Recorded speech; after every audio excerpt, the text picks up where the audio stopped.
It's Retro Podcast with your host, Retro Lion. We talk music, entertainment, films, and more. And now, here he is, live, Retro Lion.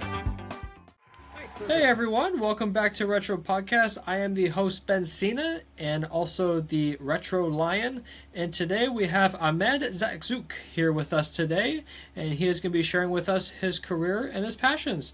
Ahmed, welcome to Retro Podcast. Thank you so much for having me. I'm excited to be here. So what have you been up to? Like life-wise, work-wise, or what? Life and work. Well, life is normal, life be lifing, but work, just a lot of like dancing, a lot of choreography, a lot of acting, mostly those things. Yeah. What kind of acting do you do? Mostly like TV film. Recently I had a movie come out on BET Plus called A Soulful Christmas. I play Thurman in it, co-star, best friend of the main actor in the film. The main actor's name is Robert. I play Thurman, his business partner. I also did a dance film recently, last year, into last year. Not really allowed to talk about it too much, but I play the antagonist in there as well, so hopefully that comes out this year. Couple other shows where I play like a special agent, detective, and in the meantime, just auditioning for more things, so. That's Yeah. awesome. Yeah, because speaking of dance, I discovered you in the movie Spirited. I saw your name in the credits, and I was Wow. like, oh yeah, I recognize that guy. And then I saw an Instagram post with you, and I was like, oh yeah, I recognize that guy too. He was in the movie Spirited. So, Wow. it's one of my favorite Christmas movies. It's my newly favorite Christmas movie, and it's hard to believe it's already been 3 years since it's. I'm Yeah. like, when did that happen? And Yeah. so, what was the journey on that film? Okay, do you want the honesty? Fire away. This could get me in some ish, but I feel like this particular story requires truth. Um, at the time, I was with a specific agency, and I'm not going to say the name of it. And I knew a lot of other dancers in the agency. So at the time, I was with a specific agency in Atlanta. Not going to say the agency's name, but at the time I was with this agency, and I had a lot of other dancer friends in the agency, and I was hearing about all these dancers that were getting this big audition. It was the biggest dance audition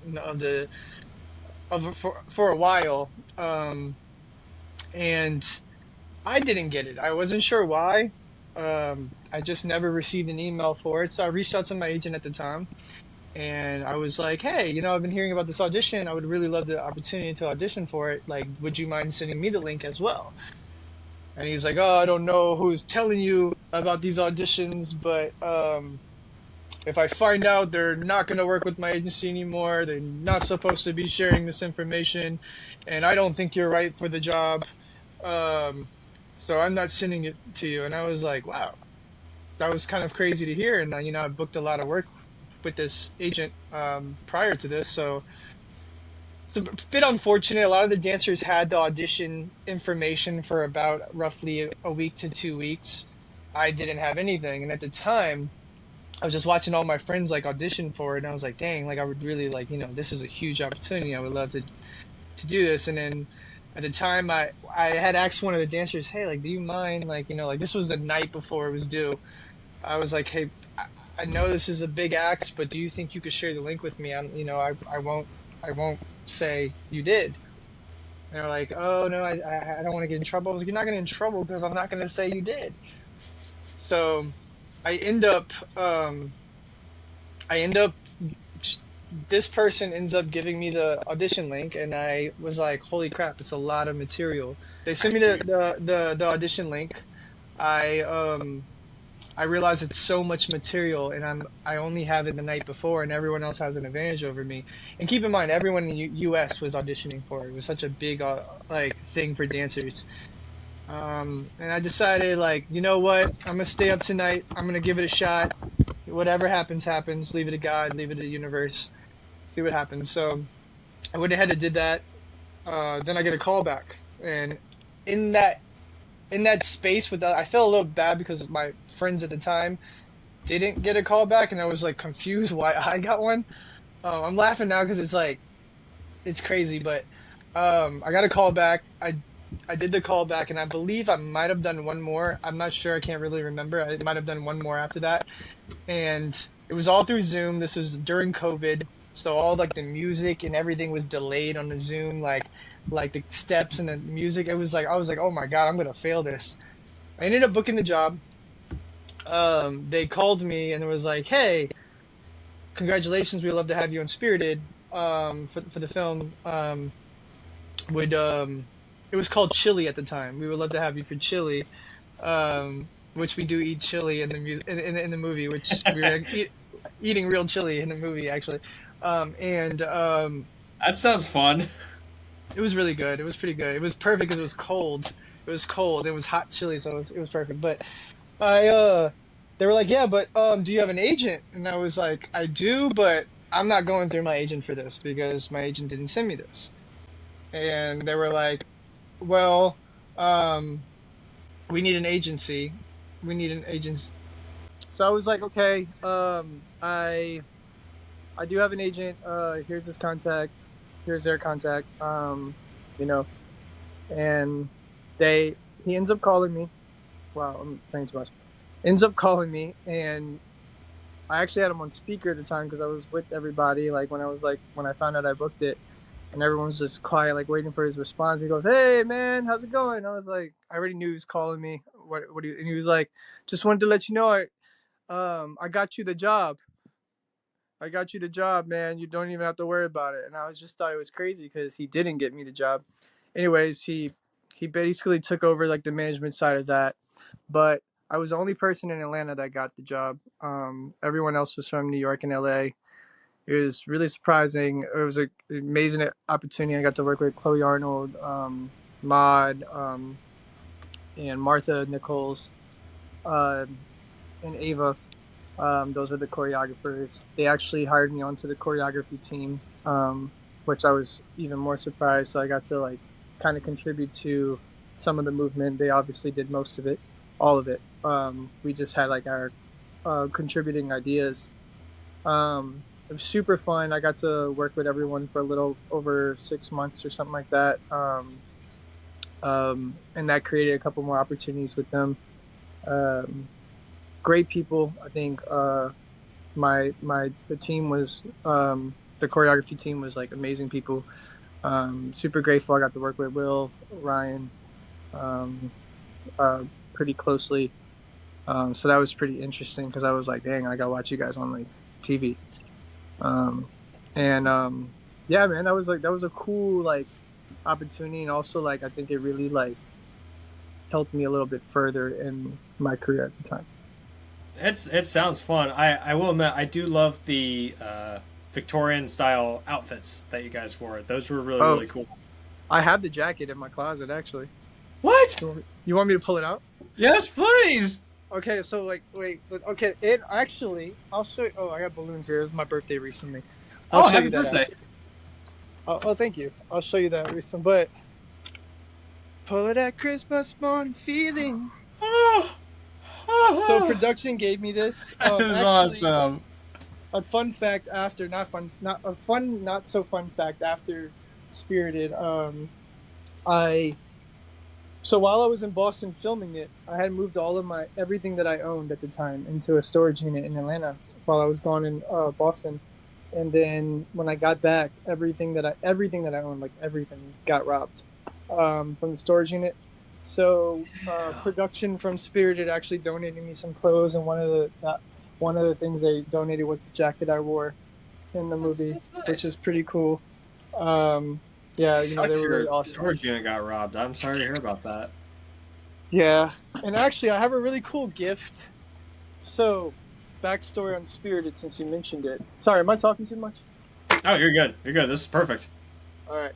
So, obviously I wore these. Well, okay.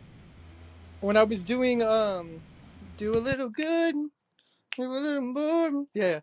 Um, I really loved the shoes I really loved the shoes I was wearing, and Ryan Reynolds was like, "Yo," and like he heard me say, I was like, "Man, I love these shoes. I wish I could keep them." He was like, "I know, right? Those are nice." I was like, "Right? Ooh, if only I can keep them." And at the end, when we wrapped, Ryan gave me these shoes from the movie. He put them in a case, put my name on it, and he wrote a hand letter in the back that says, "Ahmed, you are a factory of talent. Fun, kindness, wisdom, and mischief. Don't ever lose those traits, particularly the mischief. Thank you for bringing it every single day, my friend. Love, Ryan." That's awesome. That's really, really cool. And these are from the film, so like it's really cool to like hold on to these. Man, that's Yeah. really cool. It's funny because I also have a friend who was in that movie too. He had a small part. His name is Naheem Garcia. You might have heard of him. What's his name? Naheem Garcia. He played the janitor in The Holdovers. Maybe if I see him, it's been a long time. There's a lot of people, a lot of casts. He's been on my podcast twice. Okay. He was on my podcast in 2024, and then he was also on my podcast again last year. I'm gonna be so upset if I go back and look and be like, "Oh my god, I do know this person." I'm pretty sure we probably met. Like, it was in the movie Spirit. It was in the scene where we meet, where we're introduced to Ryan Reynolds' character. What's his name? Clint. what did you say? You said he was a janitor in what? Yeah, he played the janitor in the movie The Holdovers, the Christmas movie The Holdovers. He was the janitor in that movie, but in the movie Spirited, he was in a scene with Ryan Reynolds. It was when we're introduced to the character Clint for the first time, and it's where he's singing. It's where he's talking. I'm trying to think how the song went. He's talking about Christmas trees, like artificial. Oh, the Christmas janitor. trees. Was he the janitor in that scene too? Yeah, he was. No, he wasn't the janitor. He was actually the speaker in that scene. He was the speaker presenting Clint to come out on stage, but that was. Yeah. No. I absolutely know who. Yes. Mm-hmm. Yeah, really, really great guy. Very, very Yes. nice man. Very great. Yeah. That's awesome. Yeah, I know exactly who that is. He was really sweet. Mm-hmm. Yeah, I haven't talked to Naheem in a while, but I definitely need to catch up at some point. But he always comes on and helps support the podcast. Yeah. Well, those are cool. I mean, I love the concept and everything. So. Thanks very But much. yeah. So most of the episodes that I make are usually it's the audio that goes over top of an illustration, and sometimes the illustration is animated. It's almost like one of those 3-hour animations that you see on YouTube, and they would have like instrumental music play in the background. Sometimes existing music, but they have it. That's what this is kind of like, but for a podcast. Okay. Yeah. No, I think that's so super sick. And you guys. Next year, I have a murder mystery podcast coming that's in that same style. Wow. It must take a lot of work for you to like edit and stuff. It does. It's usually working in the daytime, like working a day job in the daytime, and then come home and work podcasts in the evenings, and then I also have the weekends to work. And it's funny because I actually got speaking of day job, I got an interview on Thursday at a hospital because I work 2 jobs. I work as a sales lead at Build-A-Bear Workshop, and then I also might be working as a baker at a hospital. Okay, well, fingers crossed. And then I do my content creating on the side as a little fun gig. Yeah, well, fingers crossed. I hope it goes well for you. I think that you'll be awesome for it. Thank you. Seen Yeah, you bake, but you're cooking it's been this up. something I've been looking into for quite a while. Baking has been something I've been looking because I do make baking videos on YouTube. That's on my other channel. I promise I haven't been able to do a whole lot of baking videos because I've been sick a lot this year, twice. Okay, don't do that no more. So yeah, no, when you're sick, you can't bake, you can't do anything because you don't want to spread germs. You gotta eat. Gotta eat though. Yeah, that is true. Yeah. Well, I'm glad you're feeling a lot better, man, and I understand. I do good. And what is the best advice you would pass on to folks that want to go into dancing and acting? That's a good question. I'm trying not to make it like super generic because I feel like a lot of my life and motivation has consisted of um, sayings that were given to me, and that's kind of what keeps me going. And like, I feel like, can you hear me? Okay, I feel like definitely one thing that I stand by is try and fail, but never fail to try. And I, I, I feel like some people view that as like try and fail, but never fail to try, and like, and they kind of put a period on it, but I put a comma behind it, and I'm like, and then try again, and then try again, and then try again. Um, I think that's important, like to not put a period behind it. Um, um, Another thing is like I've learned through my life and career, I guess, is um, to never base your happiness off of what job you're on or not on. What's for you will come, and what's for them you should be happy for. It doesn't mean anything is wrong with you, but it truly means something else is better for you.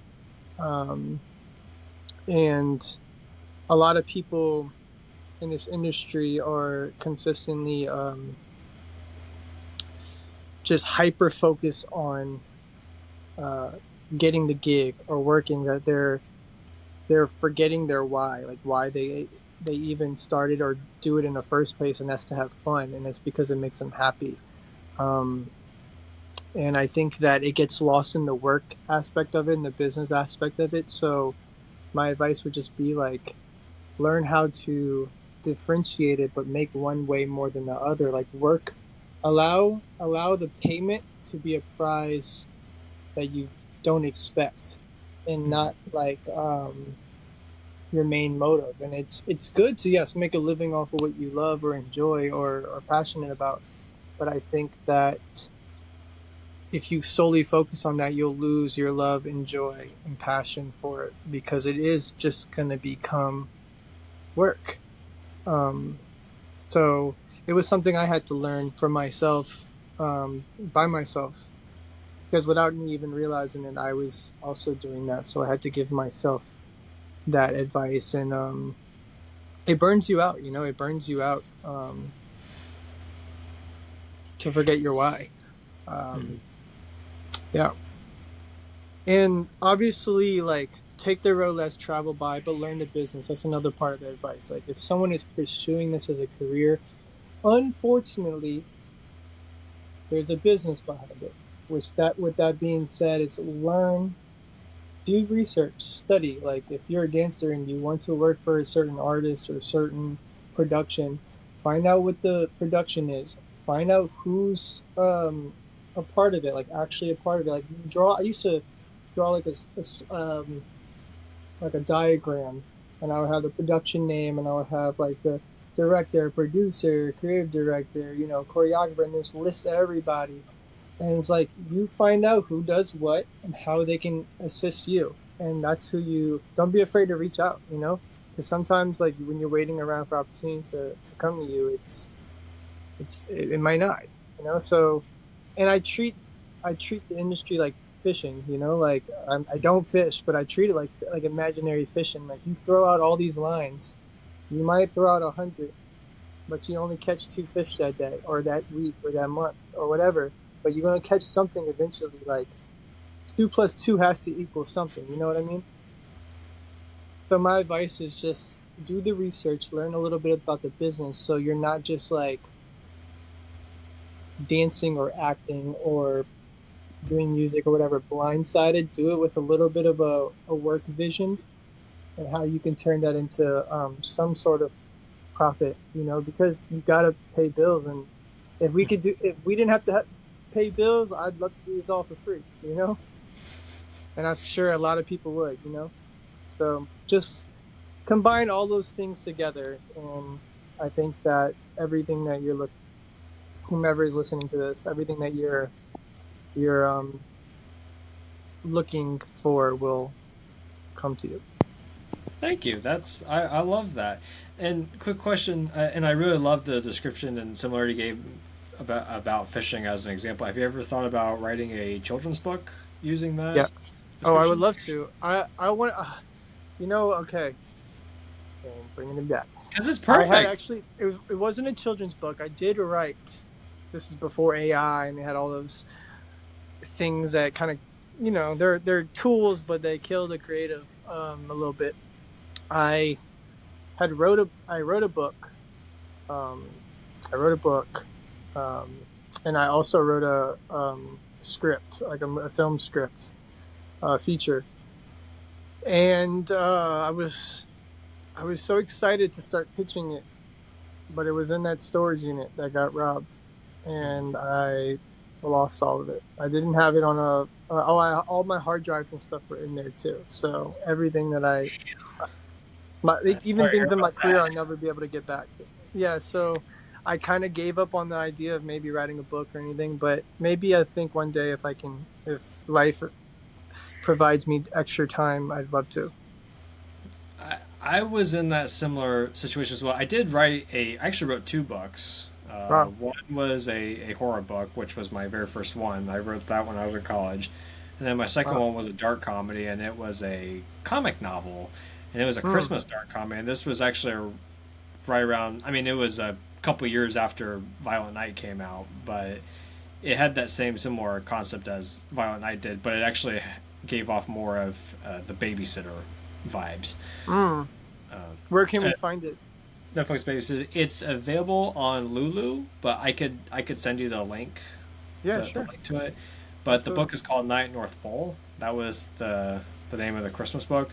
But I did write a script. It was a family friendly script, a murder mystery family friendly script, and was so far we were in the right spot. We were doing great, but then and it was actually supposed to be because I do a lot as a person, as a non-union person. I make a lot of most of my content that I make for YouTube, even my shorts, my animation shorts I do are all non-union based. So Uh-huh. kind of like how the VeggieTales was non-union. Well, VeggieTales started off non-union, but then Yeah, later DreamWorks picked up. bought it. But the two guys and the wife that started VeggieTales, they did part ways because they didn't want to continue.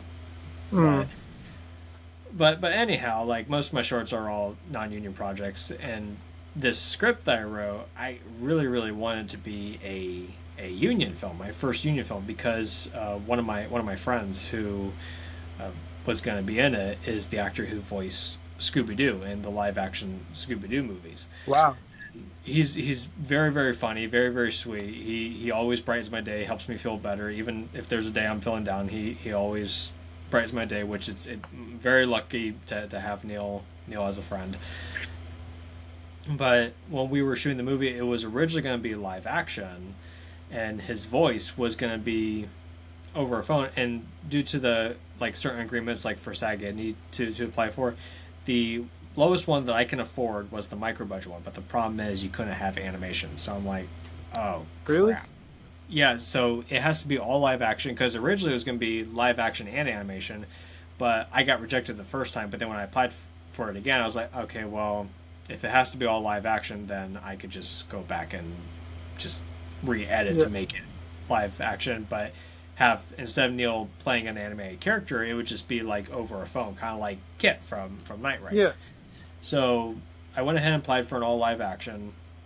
It got accepted, and then on the actual week we started filming, it didn't go as well as we hoped, and part of the problem was it kind of happened in the wrong time in the wrong place, and so everything was kind of pivoted to animation at the last minute.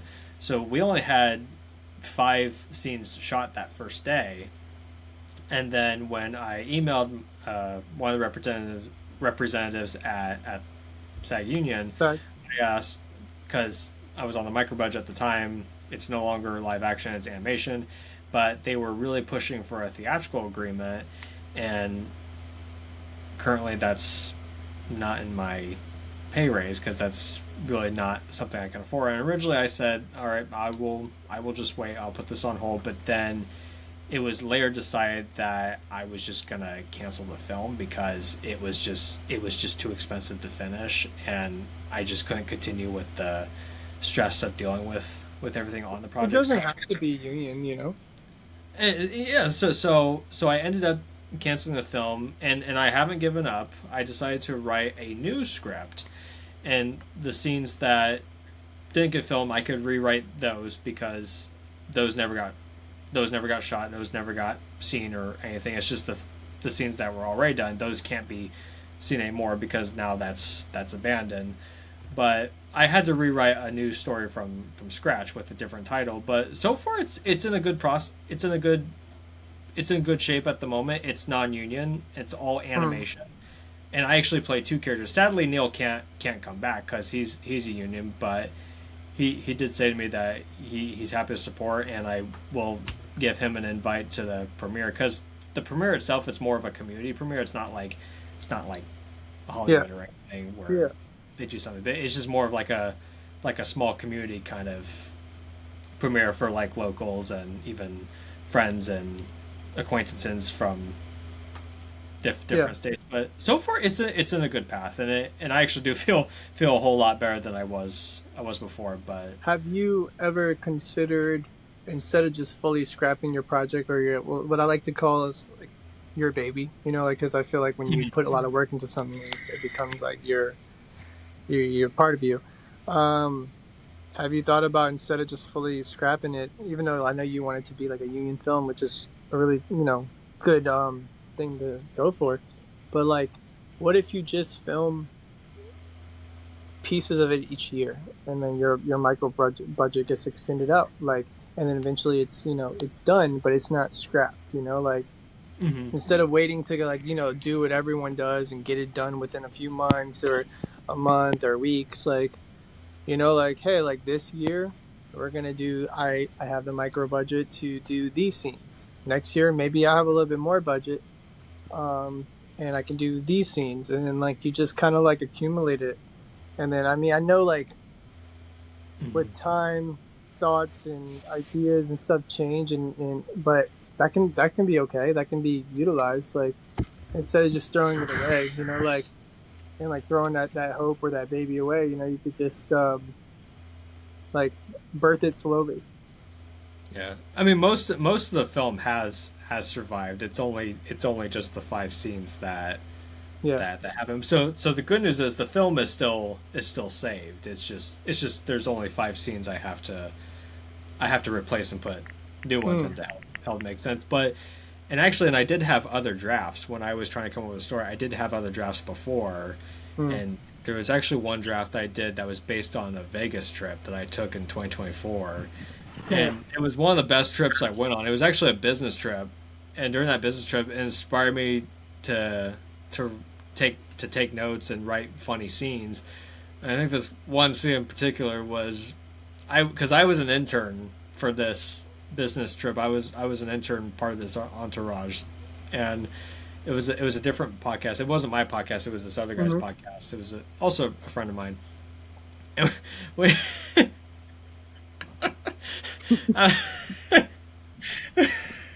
What the hell? I still laugh to this day. But we went to the show. Originally, we were supposed to go to the Sphere, but we ended up going to the show called the Rouge, and I had no idea what it was. I mean, I've heard the name Rouge, like Moulin Rouge. So I'm like, oh, it must be a mini version of Moulin Rouge. But then when we went, I was not expecting to get flashed, and it was very uncomfortable. And me and this one friend named Johnny, who was an actor, also as a guest for the podcast, we were both very uncomfortable, and we're just kind of sitting here just trying to block everything out, and we're just kind of like, take us to a happy place, take us to a happy place. That wasn't a happy place? No, it was not. It was terrifying. Oh no. It makes for good memories, good conversations. Yeah, but no, the Vegas trip did inspire one of the first drafts for the movie, which is because the original movie that was supposed to be a union project, but now is no more a union project, was called Van Dragon Sing, and now this Start Over from Scratch project is called Dragon Side, and so far it's in a much better spot than it was before. And what I'm very fortunate is to have friends and collaborators who are willing to help no matter what. So the good news is the project is. Where are you based out of? I'm based out of Ohio. Oh wow! And you found me off as Spirited. Spirited, yes. That's awesome. That's so crazy. Hey, it's the internet, man. What? But in a good way. In a good way. Oh, dude, that's awesome. That's crazy. One day I would love to have a union film though. I would love to have a union film with. It'll with happen. Mm-hmm. It's not necessary, but it'll happen. You know, like I'm not. You know, I am like union, but like I understand. Like like not everyone has that budget, and like, have you considered reaching out to producers or about like for funding or investments or anything? Yes, I have. Okay. Mm-hmm. Definitely put your stuff out there. Like, I think like any idea is worth sharing, Thank you. Yeah. Yeah. I do. There is one producer who's actually an owner of his own company. It's called Weber Films. His name is Josh Weber. He was on the podcast for season 2. I do have some questions I need to ask him, which we'll get to that tomorrow.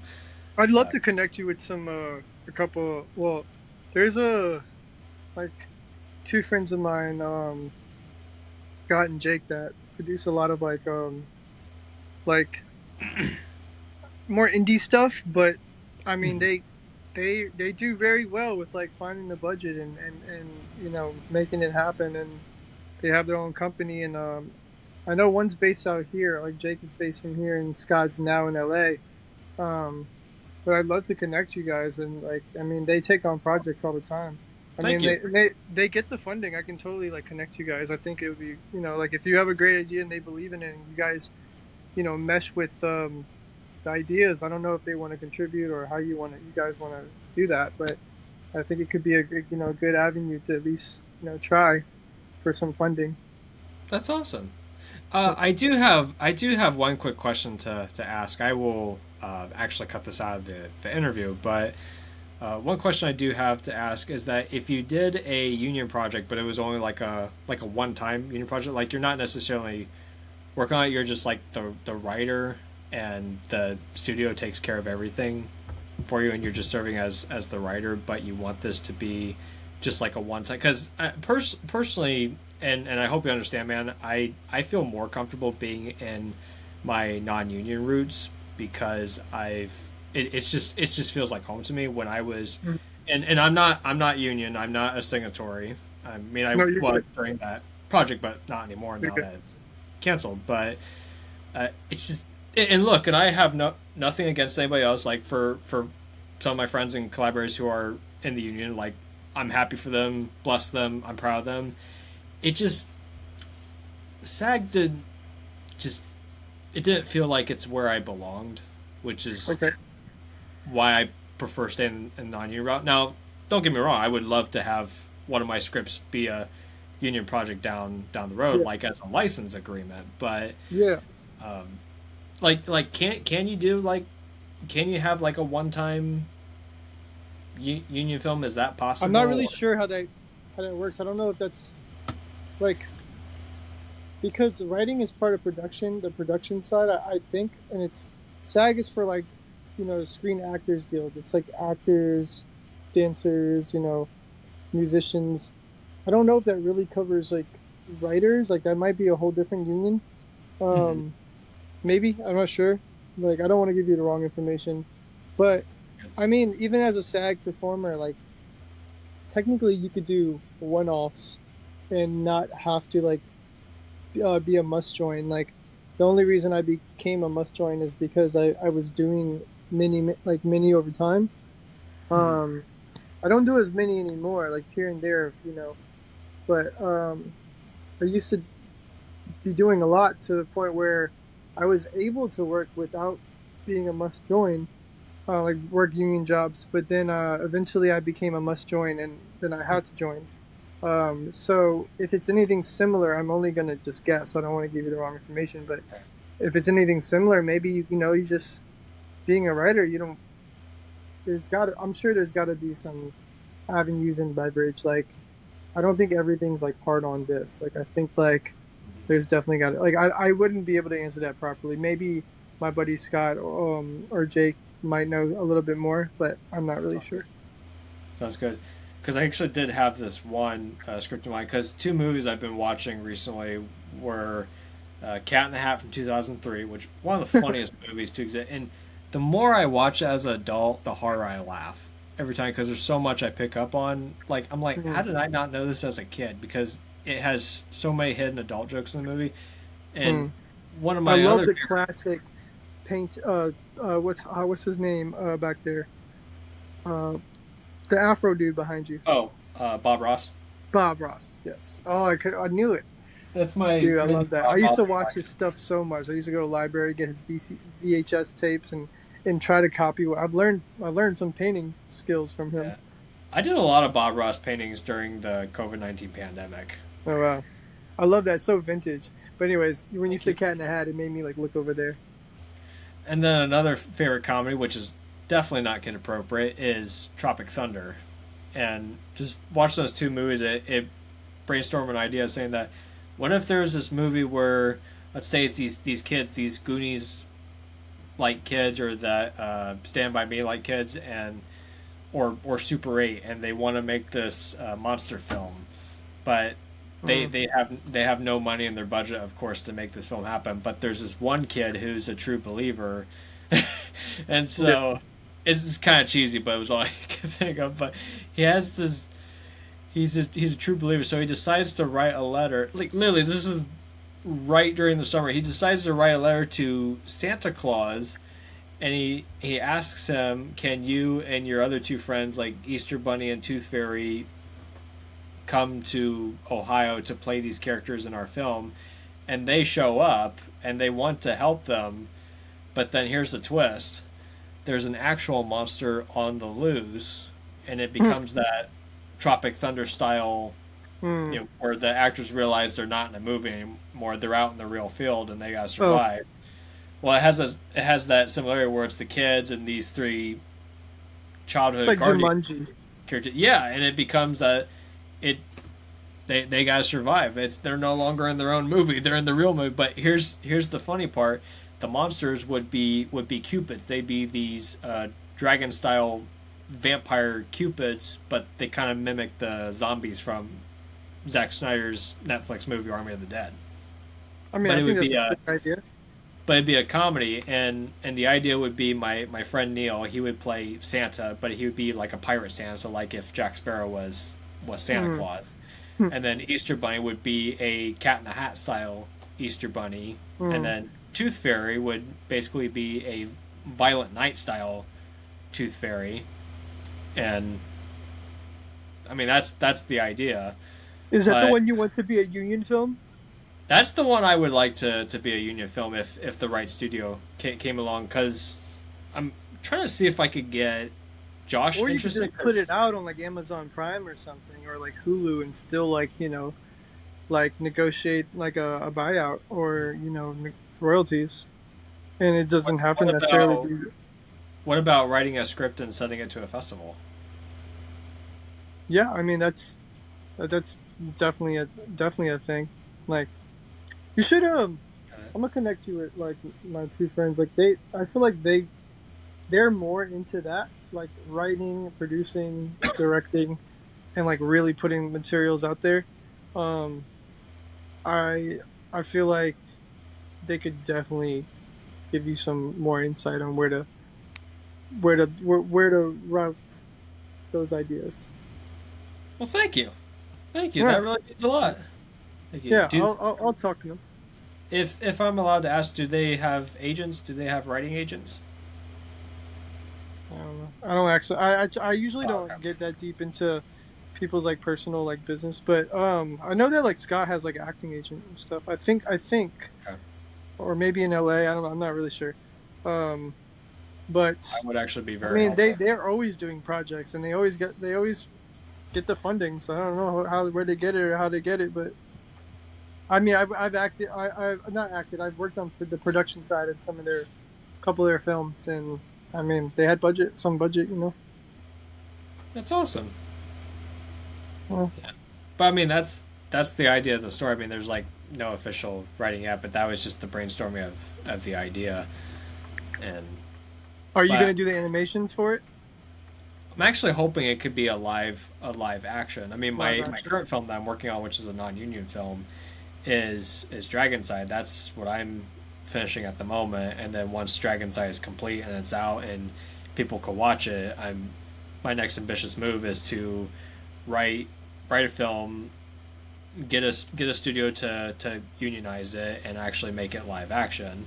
And it would still be part of the same Dragonside universe. It's just I would have to keep it separate, kind of like what they did with the Avengers and Daredevil. Even though Daredevil is part of the Avengers world, they had to keep some thing. Well, sorry, they had to keep some things separate because Netflix was, well, at the time Netflix was owning Daredevil and Disney was, well, Disney still has Marvel, but, Conflict. Yeah.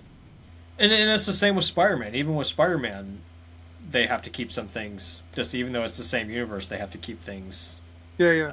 distant. So that's partly why for this kind of story I'd be looking for more of a license agreement, but it really all depends, and yeah, just wait and see. We are actually coming down to the end of the interview, and Oh. we have two questions to ask. Okay. They're famous retro questions. Is there any retro product that you wish you had when you were a kid? Oh. Um. Arcade one-up machines. That's awesome. I would get it now. There's been so many times I was tempted to get one. Um, if you saw my place, I'm very into like really cool stuff. I do a lot of building things on my own just for fun, like DIYs, like Okay. creating things out of like I could show you a couple things. Like For me, it's Legos. Legos? Okay, love Lego. Oh man, that was. But see, I'd want like a giant Lego one up arcade machine made. See, that's sick. That's sick. Oh shit, SpongeBob. Like for example, I like I had like I'm very set oriented. I guess you know I'm around setup. My lights not working. Yeah. Oh. I'm very like I'm on set a lot, so like my place is kind of like themed like set, I guess. And I had these two cones, and I was like, but like I'm more creative than just having cones because you see cones on set. So I turned the cones into like a vase. That's awesome. So I would turn like old Legos into like maybe border it around the arcade machine, like create like a shelf for it. That would be so sick.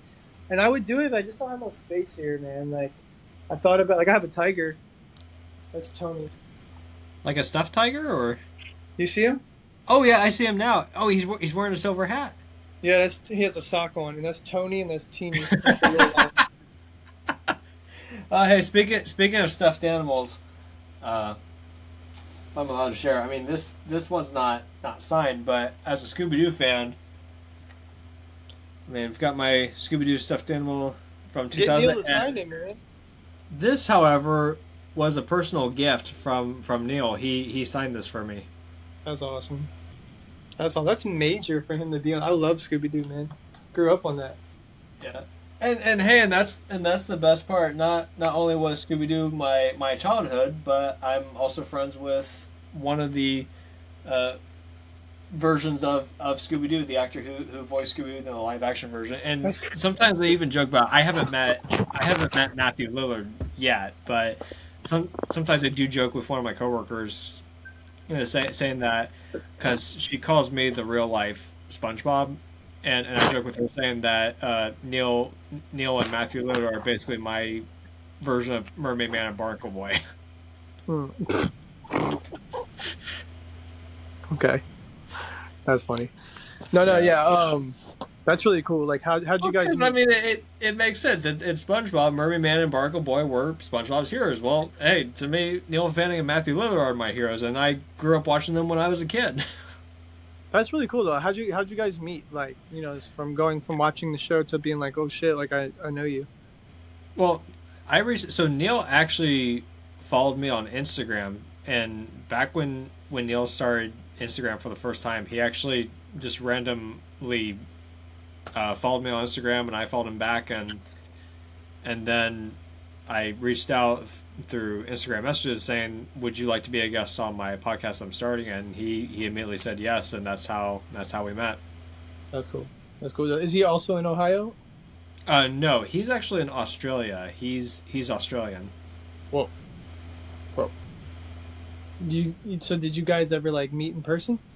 We haven't met in person. Yeah, we've met on Riverside, but we haven't met in person. Oh, wow. One day hope to meet in person, but Neil is the only person I've met. I haven't met Matthew Lillard yet, but it's funny because they stay in touch quite a bit, which I was kind of surprised by that. But I don't know if they're friends in real life or not. I can't speak on their behalf, but they do stay in touch quite a bit. Okay. Yeah, that's cool. Oh, well, that's cool. That's really It's cool. funny because I mean Matthew. Well, I don't have connections with Matthew sadly, but Melissa Barrera, who was in Scream 5 and 6, I've got connections with her. I haven't met her yet, but I do keep in touch with her manager. But one day, hope to meet her for a podcast episode or at a Comic-Con, or I mean, hey, maybe she could play Tooth Fairy if my project gets picked up. They will. Yeah. They will. Thank you. Yeah. Currently, at the moment, she's doing the Titanic musical. That's on tour, which I thought was interesting. I read about it. Musical? Yeah, they have a Titanic musical. Is there just like water all over the stage? I don't know. Jack! Come back! Yeah. Ooh, I hated that ending, yo. Why'd you let go? Yeah, it's a tearjerker ending. Yeah. Speaking of tearjerker endings, like I won't give too much away, but when I was just randomly brainstorming just ideas, like how sometimes in comedies, like really funny comedies, they have to ruin the ending. I mean, but they do it in a. I mean, they don't do it in a lazy way. I'm not saying that at all, but they do it in a way to help fit the story, which makes you say, "Oh, it makes sense." Like, okay, in Stranger Things 4, I mean, Stranger Things is not a comedy. I mean, it's a serious, dark movie, but it's a fun dark show. But I mean, at the end of season 4, it went from a fun dark show to we just lost a new character who could have been one of the next continuing characters to finish the last season, and that was Eddie. And then you also have Guardians of the Galaxy Volume 2, for example, where Guardians of the Galaxy Volume 2, just as the first one, is freaking hilarious. But then it's all sad at the end when Yondu makes the I never got all the way through it, I'm not gonna lie. Oh, sorry, I just spoiled the ending then. But it was good. It was good. What I watched was good. But when people talk about like, dang, like I hear nothing but great things about it, but I haven't gotten that invested into it yet. Yeah, I'm sorry. I just spoiled Guardians of the Galaxy Volume 2. No, it's fine. Bro, it's all good. I will. A spoil is not really a spoil, like because I still got to get the context of all the rest of it. So. Yeah, so I feel fine. But, hey, I mean, if that Titanic musical does come, I mean, it is currently on tour. Yes, I do hope. I'll audition for Rose. Yeah.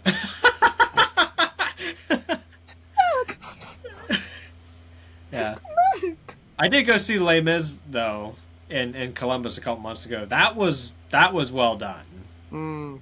Did you see the MJ on Broadway? What? Did you see Michael Jackson on Broadway? No, I haven't seen Michael Jackson on Broadway yet. Pretty good. I watched the original. I watched the recent one, the tour, but I watched the original one that was on Broadway. Oh my god, the original is, in my opinion, the best. Like, but it's a great show. Like, I don't know if you're a Michael Jackson fan. Oh, love Michael Jackson. Fantastic show, man. Like the way they highlight his life, and just the acting and oh my god, it's so good. It's so good. Go see it. It's worth it. I definitely will. I look forward to seeing the movie when it comes out. Hmm. Oh yeah. I'm looking forward to that too. It's just all these critiques. I'm like, I just try to say, I've just been keeping away from watching any trailers or anything. I just want to watch it completely fresh, naked thoughts. Like I don't want to like think about any comments I saw, criticism. I just want to see it and be my own opinion on it, my own like. And I'm not even opinion based. I'm just gonna enjoy it. You know. Yeah. Yeah. I gotta watch the new Mario movie first before going to see. Oh, got to. I love the first Mario. It was definitely better than the. I mean, the animation is great, hands down, but it was definitely better than the live action '90s version they did, which was a piece of crap. You know that conspiracy say that Mario has another brother. Is Dr. Mario? Did you know that? I just found that out. Yeah. That's just conspiracy stuff. But yeah, if you haven't seen Les Mis on Broadway yet, especially this current Les one, Mis? I haven't. it's well done. It's really Okay. well done. I'm gonna look it up. I'm gonna see. Maybe next time I'm in New York. Yeah, but I do look forward to the Michael Jackson movie. The only thing that really worries me the most is like I just hope they don't go into. I mean, okay, they're probably definitely going to go into like his early life, yes, but Trauma. I just hope they don't go into like any of like The negative. the negative stuff that happened before his death because Yeah. I just hope they don't go into that part because I just felt bad for Yeah. the guy. I mean, I hope they didn't- go into everything but prove the truth. Exactly. That's Yeah. that's what I'm really hoping for. I actually met somebody on set not long ago, like into last year, who was best friends, like really, really close friends to Michael Jackson. What was his name? What was the TV show? Was it not Full House? Was it Full House? Never mind. But I met somebody who grew up. I was wondering why. Like they were talking a little bit about the new Michael movie, and people started bringing up like Michael and Prince and all that. And then he started to seem to get like really offended like very easily. Not like he wasn't like aggressive or anything, but and oh, I can tell you his name. I don't know. Maybe I shouldn't expose his name. I don't think that's my place. But yeah, just I met somebody who grew up with Michael, and he was like the kid in an old TV show that I used to watch when I was a kid. I can't even remember the name of the show. Let me find out. I don't want. I'm gonna expose it if I did. I met Bryant James, Brighton James. I'm sorry, Brighton James, on set, and he played. And yeah, it was Family Matters. He was the kid in Family Matters. That's It's awesome. the one with Steve Urkel, and Mhm. he grew up with Michael, and he was just saying like Michael was a super good dude, super sweet dude, like. And this is hearing it from somebody who was a kid with Michael, just hearing it from him, like like not over here being like bashing the name and all that. I just, that's why I said it's the industry can really burn people out because it's a lot of stuff that's a little bit corrupt, and unfortunately you just gotta like keep your why in it. That's why I said I overpower the business with the why you started it in the first place, and it's because it makes you happy and it's your passion, and then you have to like lead with that in most moments, So, yeah, you also said you had one more question, so I don't want to like take up too much Oh time. yeah, it was. Let's say we already asked about what was the first retro product. Oh yeah, my mother always has the best questions. She usually wants to know: is there a favorite board game or card game that you enjoy? I was not expecting this question. Board game or card game? I like doing Okay. what is it when you do when you match two cards? Like you spread all the cards on all the playing cards on like a table, upside down, and then you have to find the match. Is that? Oh, yes. Is that Go Fish? It's Go Fish. Go Fish. I love Go Fish, but I also like doing Magic. A lot of people that know me on sets, I always bring cards. I always have. I mean, even in my living room, like there's cards all over the wall. That's awesome. I love doing Magic. I toured with a show a long time ago called Illusionist, and you know, kind of like learned a few things there, and like was also self-taught myself some things. I do like mind reading on set, like with the cards. So I love doing that. So it's not really a game, but I love that cards can become magical, tell stories, learn people in a way. But board game. Ooh. Do you have a favorite board game? My favorite board game would be Battleship, the original one from. Gotcha. I think it was the '80s version of Battleship that I enjoyed. All right, mine's the Ouija board. I'm just kidding. Nice. I'm just kidding. No, Snakes and Ladders. That's a good one. Yeah. Yeah. Yeah. That's what I got. That's all. Yeah, I really want there to be That's all, folks. I really want there to be a Star Wars Battleship game, and funny enough, I really do hope they make.